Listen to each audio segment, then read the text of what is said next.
This is a clarinet. Actually, this is a clarinet, but this is the lower joint to a clarinet, and as you can see, the cork's coming off. In today's video, I'm going to show you how to replace a tenon cork on a clarinet. Let's get started. These are all the tools that I use when I install a tenon cork. You can see it's quite a bit of stuff. You don't need all of this stuff, but you will need some of this stuff. So what I have here is a straight edge or a ruler, which you could substitute the calipers here with this ruler. I have a fingernail file, which you could substitute that with just a little bit of sandpaper. I have cork grease, which you will need. Cork. This is 3/64 of an inch thick, and that's a really good diameter for 99% of the tenon corks used.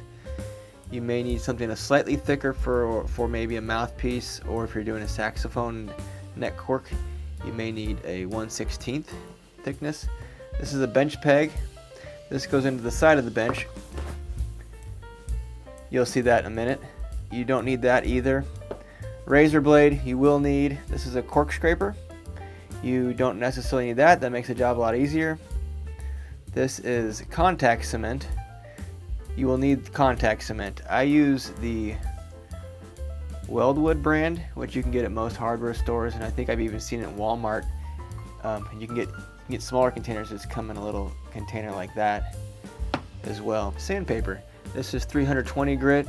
You could use 220. I just use 320. It takes off plenty of material with minimal sanding, so 220 is just a little too aggressive. So let's get started on the cork. First, I'm going to scrape off the old cork and clean the surface, and this is the cork scraper. The cork scraper just looks like that. It's just something I can get in there and remove the cork without damaging the plastic or wood, depending on what your clarinet's made out of. Of course, I'm staying in between the grooves of where the tenon cork goes, and this one's coming off pretty easy. Sometimes they're a little stubborn.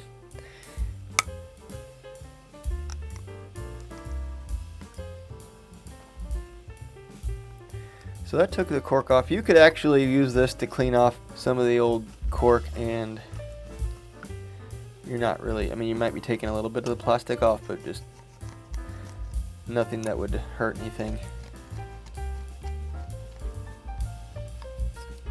So now what I'm going to do is clean off this old glue, and I'm going to take my sandpaper. You can use just like a square of sandpaper and just cut it down or tear it down to a strip, but I want that strip to fit in between the grooves where the tenon cork goes, and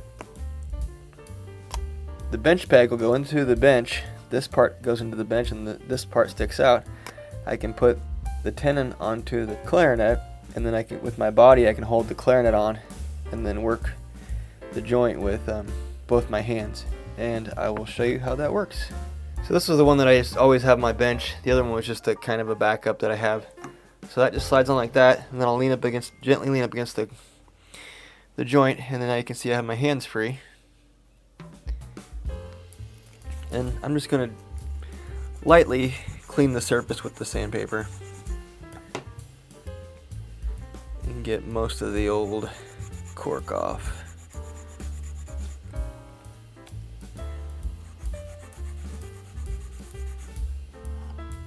That's all you need to do. Just be careful. Well, actually, I'm going to get a little bit more up there. That's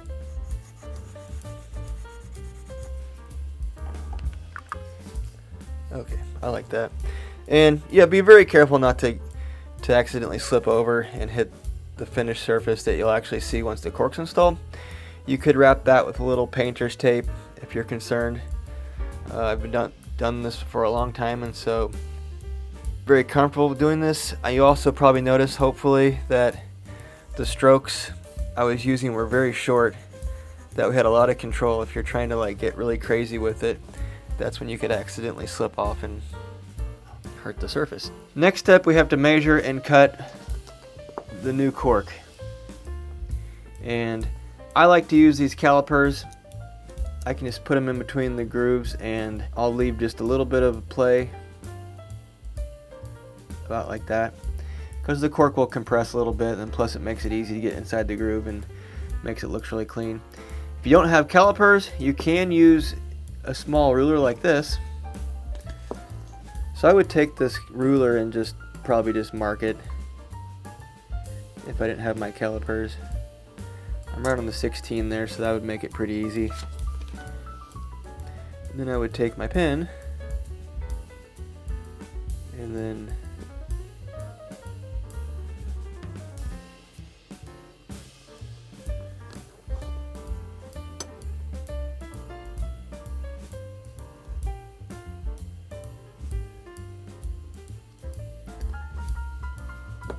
let's compare that if I had used calipers.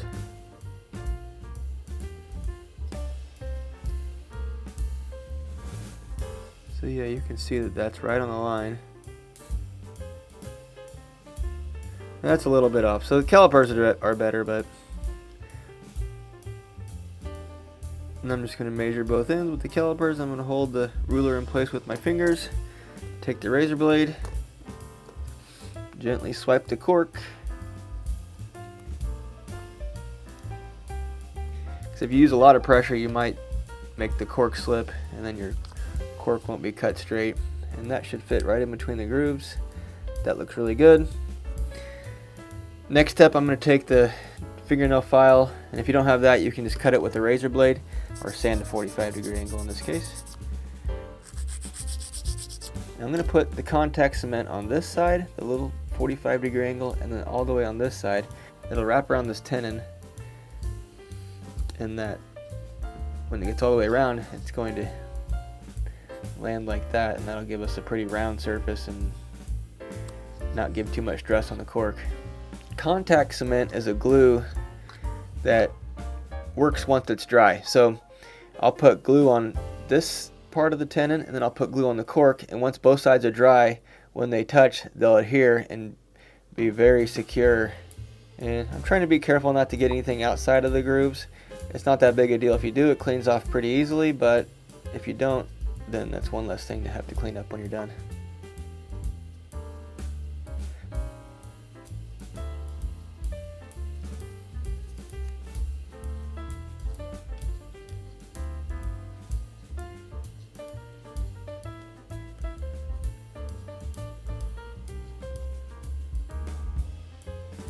Now I'm going to let that set for 10 minutes.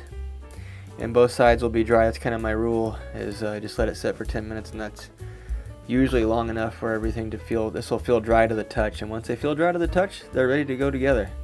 So let's wait 10 minutes.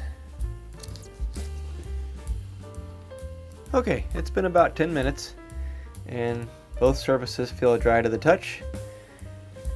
When I install this cork, of course I'm kind of looking at from this dead on and making sure both sides, the cork's centered in both sides of the grooves. And I'm just using my finger to put a lot of pressure on. I'm not really touching the little 45-degree angle that much. I'm just using my fingernail to get it pressed down. And now I'm just going to work my way around the tenon here.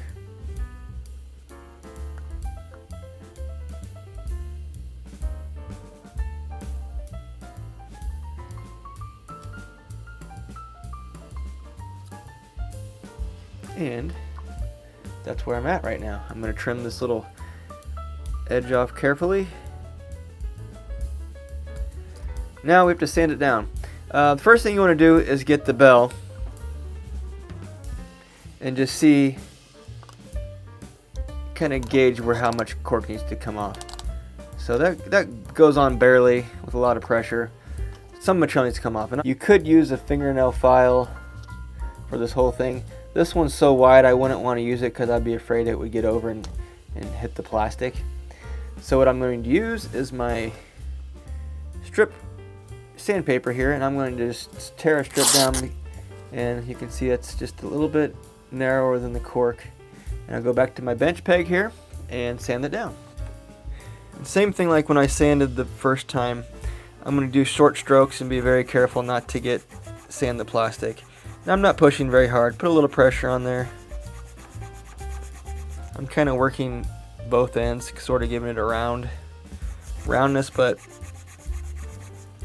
not too round, just I'm also kind of want to work this on so it has sort of a taper, and that cork doesn't, I mean the bell doesn't want to like peel the cork off. So this won't take much because it was that bell almost wanted to go on. And I kind of just worked 3 different sides, which ends up being pretty even with about the same amount of strokes. And if you can tell, that's pretty even all the way around. Let's see how that bell fits. That's still pretty tight.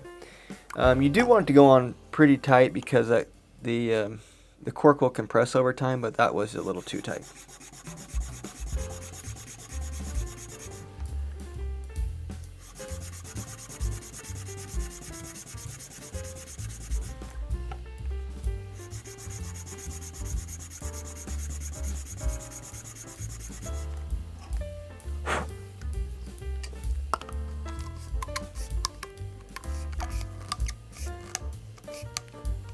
That's really good, I think. You want it to go on pretty tight because that's dry. So of course once you get the cork grease on, it'll go on a lot easier. So let's see how it is with this thin layer of cork grease.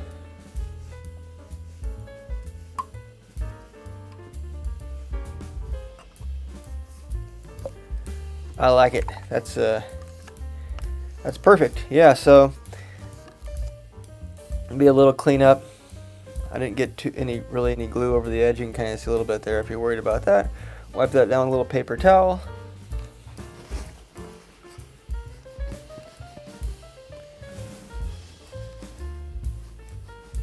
See, that comes off pretty easy. And same thing with the inside, just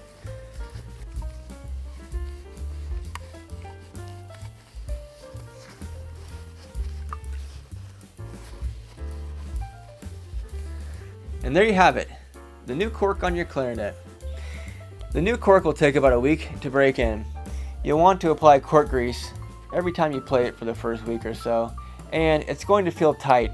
That cork is going to compress and form to, in this case, the bell, and after a week or so, it'll not feel as tight and it'll work well for a long time. I hope that was helpful. My name's Scott Reed. I'm a woodwind repair technician. I buy, sell, trade, and collect musical instruments. I play music professionally, and now I have a YouTube channel. Thanks for watching.